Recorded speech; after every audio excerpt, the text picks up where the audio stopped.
Innovation is the ability to change, to transform, and academic innovation begins here. We are at the forefront of excellence, creativity, technology. We create leaders that pursue their vision with a passion that knows no bounds, leaders that enthrall. Creating the future is one decision away.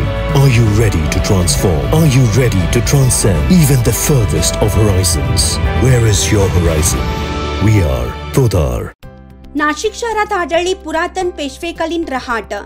जलवाहिनीसाठी खोदकाम सुरू असताना ही सापडली रहाट. नाशिक शहरातील जुने नाशिक परिसरात smart सिटीच्या वतीनं pipeline टाकण्याचं काम सुरू असताना मधली होळी परिसरात पेशवेकालीन रहाट सापडली आहे. मधली होळी येथे जलवाहिनीसाठी खोदकाम सुरू असताना ही रहाट सापडली आहे. ही रहाट जवळपास 90 वर्षापूर्वी बुजवली गेली असल्याची चर्चा परिसरात आहे. ही रहाट पेशवेकालीन असून अशा जवळपास 22 रहाटी जुने नाशिक परिसरात असण्याची शक्यता देखील आहे. आताही ही रहाट रंगपंचमी करताना पुन्हा सुरू करण्यात येणार आहे.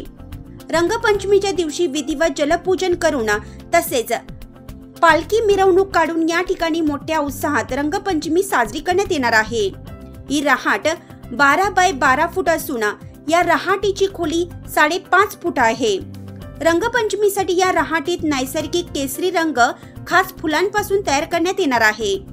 या रहाटीविषयी येथील मंडळाच्या कार्यकर्त्यांनी अधिक माहिती दिली आहे.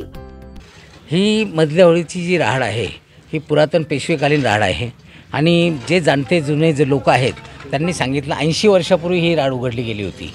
त्याच्यानंतर ही उघडली गेली नाही. पेशवेकालीन राहाड आहे. 250 वर्षापूर्वी जवळजवळ ती बांधली गेलेली असावी. 1950 स्मार्ट सिटीच्या माध्यमातून ज्यावेळेस पाईपलाईनचं काम चालू होतं तर पाईपलाईन काढताना त्यांनी जो काही खड्डा केला त्यावेळेस त्या राहाडीचे काही अवशेष आम्हाला सापडले.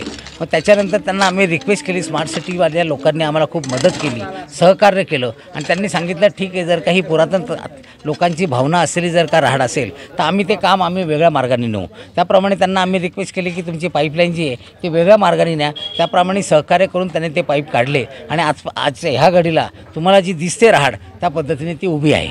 आणि त्याप्रमाणे आता 30 तारखेला रंगपंचमी आहे. त्या दिवशी विधिवत पूजा अर्चा करून या राहाडीमध्ये रंगपंचमी साजरी केली जाईल. आता हे आमचे कार्याध्यक्ष जे आहेत भूषण जुन्नरे ते तुम्हाला थोडक्यात माहिती देतील. नाशिकमध्ये पेशवेकालीन ही 7वी राहाड आहे.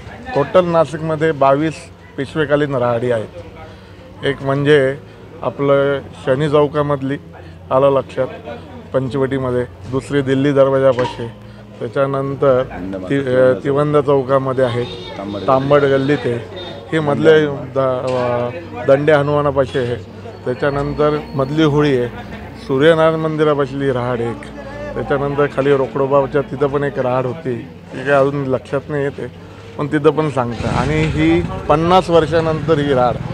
आणि आमचे पूर्वज जे होते म्हणजे आमचे आजोबा किंवा जे मधल्या होळी तालीम संघाचे पदाधिकारी म्हणजे वामनराव चंद्रात्रे, त्याच्यानंतर वसंतदेव धर्माधिकारी आलं लक्षात, त्याच्यानंतर हे रामचंद्र देव आणि कोण लक्ष्मीकांत दीक्षित यांनी त्यावेळेस सांगितलं की ही 50 वर्षापूर्वी ही राहाड ओपन 1950 साली ओपन केलेली होती. त्याच्यानंतर ही आज 72 वर्षानंतर ओपन झालेली आहे.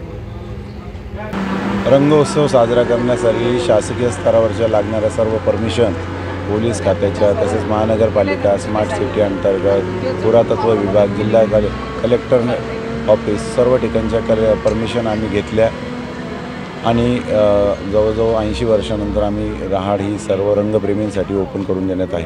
कशा पद्धतीने उत्सव साजरा करणार? पारंपरिक पद्धतीने रंगोत्सव साजरा होणार आहे.